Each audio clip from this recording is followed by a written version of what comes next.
Alright, so this is just going to be a quick video removing the screen from this Lenovo W541. Alright, so we're going to close this screen up.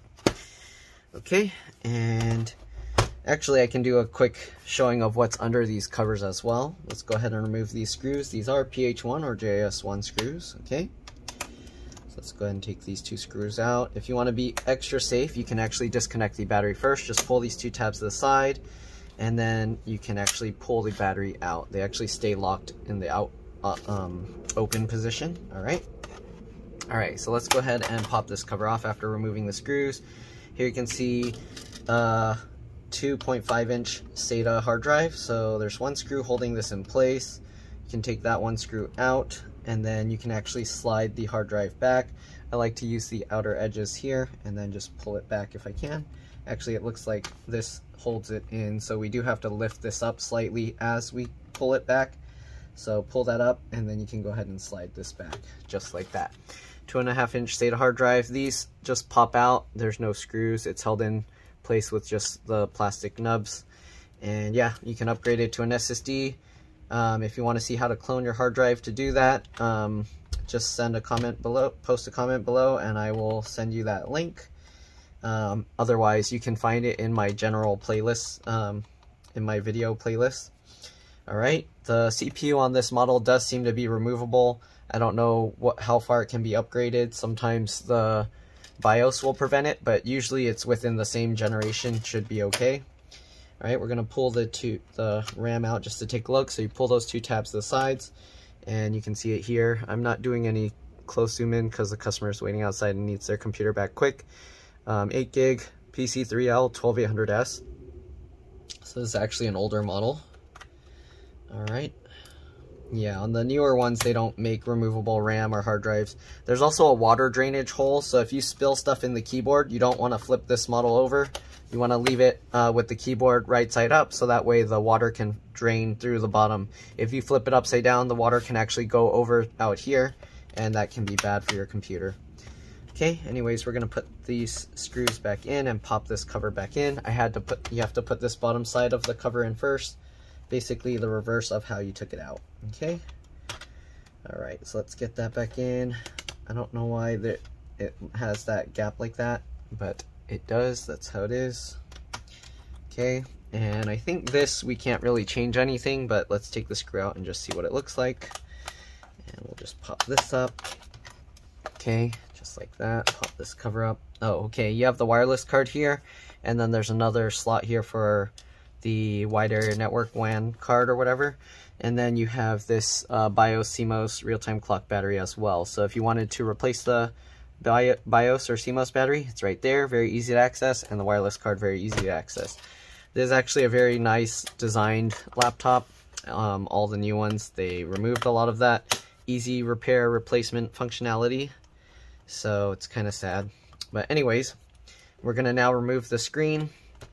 After removing the battery, it's always a good idea to open it up and press and hold the power button for about 15 seconds. Alright, so we're just going to do that, drain the power to make it safer to work on. I'm not going to be disconnecting the screen, but just in case for some reason, we are swapping this screen. The customer brought another laptop. It's a W540. We'll see if the screens are compatible. If they are, I'm going to be posting another video where I actually put this screen into that model. Alright, so that's probably long enough. Let's go ahead and pull this screen out.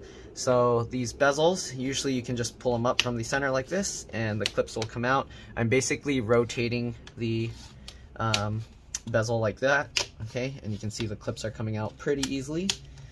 Alright, we're going to do the same thing on the sides, basically rotating it from the center up, and we're also pushing the bezel in towards the center of the laptop, okay? So this bezel comes out pretty easily. Oh, they put some tape here that's making it stuck, so let's take that off. Okay, and there we go. Wipe. Okay, I have to wipe that off, but alright, so let's go ahead now and lift this up this way. Okay, and let's pop this out as well. Okay, so same thing, we're pulling out from the center part and then kind of wiggling it, lifting and pulling. Alright, this bottom part of the bezel is stuck a lot stronger, so Gotta be careful. I'm slightly pulling it down this way while I'm pulling the bezel out. So I'm pulling it out this way and pulling it down as well. And that seems to be doing the job. Oh, yes, pulling it helped better. So there we go. We got the bezel out. Looks nice, no issues. Okay, this screen seems to be very simple to remove. Let's see if I can show this better. Okay, I'm gonna hold this up here because it'll give a better view. All right, so we're gonna take out these 4 screws holding the screen in place. These are all the same thing using PH1 screws. You do want to keep the screws in order though, because if you mix them up with other screws, you could have issues. I believe all 4 screws though holding the screen in are the same, but I always like to put them back in the same spot where I got them. So yeah. All right, so very important, if you're going to be disconnecting the screen, which we are, you do want to press and hold the power button after removing the battery. Okay, so now what we're going to do, we're going to get behind the screw mount here, okay, so that we can pull the screen forward. And we're going to slowly let it drop down.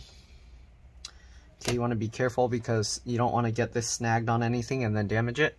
Let's go ahead and zoom in. You will want to check yours because there are different models of these screens. So some models will use a 4K screen. This appears to be a 1080 screen. I think it's a 30 pin. I didn't count it, so I don't know, but it's shorter, so it might, I think it's a 30 pin. You're welcome to count the pins if you want, but let me go over that. And the screen model number is right there, if you're wondering, N156. Okay, again, you do want to check yours.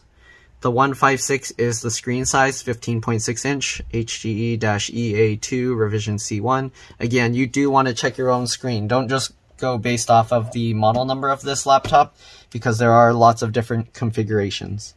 All right, so let's go ahead and get this adhesive off. So I'm just using this plastic razor blade to kind of cut underneath through the adhesive. It's really hard to cut the adhesive, so let's go ahead and just actually peel it up if we can. Okay, and again, we have to be careful because we are using this screen on another laptop if it works, if it's compatible. Okay, there is some slack, so if you want, you can even pull this a little bit away, or you can even unloop it from there, that hook. But yeah, let's go ahead and continue. Wow, this adhesive is so strong. I can barely cut it, and I can barely peel it up. I guess we'll just continue doing the cutting because I think that's a little bit more gentle on the screen. Okay, work our way over here. Wow, that's pretty bad. Okay, this adhesive is too strong. Let's go ahead and get this out. Yeah, I might have to use some tape to hold this back because this adhesive doesn't seem to be reusable. Right, and it helps to kind of peel it at an angle. If you notice, I'm not just pulling it straight back. Okay, so we're just peeling it over at an angle. Okay, the adhesive is actually separating from the plastic tab, so we're going to have to put some new double stick adhesive. Okay, but there we go.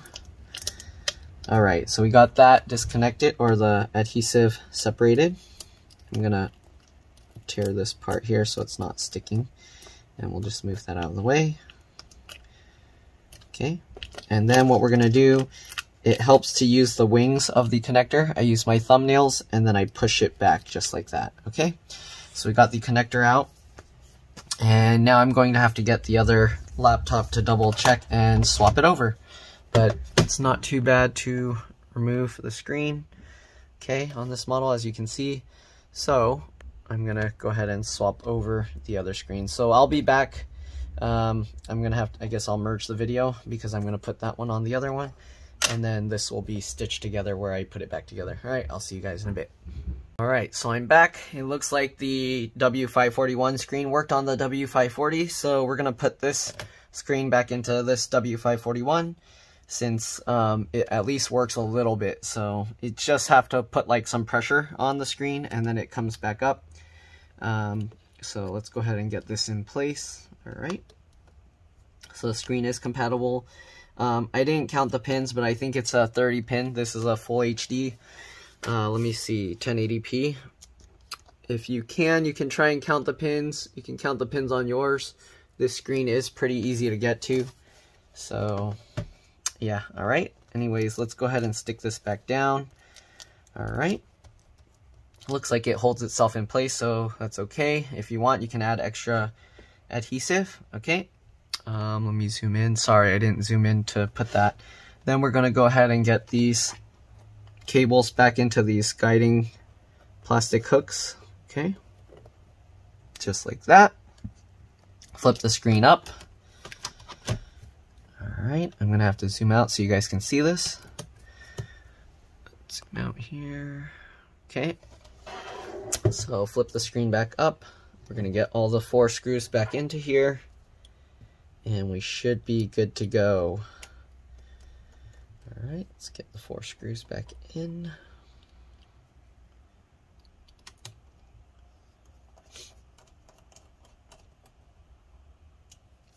Alright.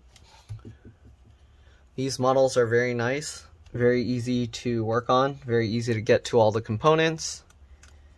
Unlike a lot of the newer stuff, at least for the main components that people would change out.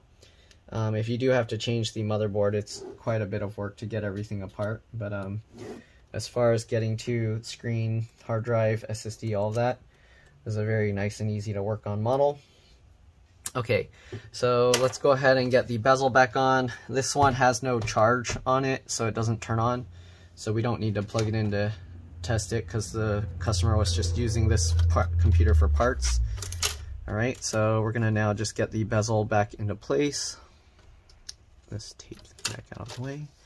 Alright, so I usually like to snap in the top of this model first. Okay, so get it all lined up.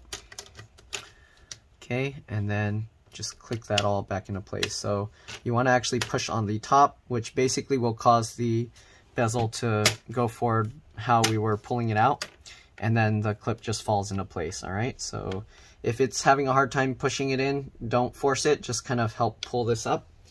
Alright, and it should pop in without too much force. This one's being a little bit stuck. There we go. Okay. Again, it shouldn't take too much force, so don't push on it too hard. If you try and force it in, you can break those clips and then it will be loose. Alright, so near the bottom, we're going to push on the back as well as from the front. So I'm pushing from the back with my hand as I push from the bottom here, and you can hear it all clicking into place. Okay, and I think that's pretty much it. So this one is all good to go. Let me check one other thing, because the W541 or the W540 had 4 slots for RAM, and I didn't pay that close attention to this one, so I'm kind of wondering if this also has 4 slots for RAM, or if I just didn't notice. So let's go ahead and pull that back up. And yes, this actually does also have 4 slots for RAM, so you can add another stick of RAM here, and there's another slot underneath this stick of RAM. So this actually has 4 sticks of RAM total. Alright, anyways, that's pretty much it. We're going to put the battery back in. Hopefully this video helped you guys out. If it did, make sure to like, subscribe, share my channel with others so that they can learn how to upgrade and repair their devices as well. If it helped you save a bunch of money, please consider contributing a little to the channel. Every little bit helps and allows me to continue making these videos. Excuse me. But other than that, that's pretty much all there is to it. Let's get this battery back in. Thank you for watching, and I'll see you all in the next one. Alright, let's drop this spike.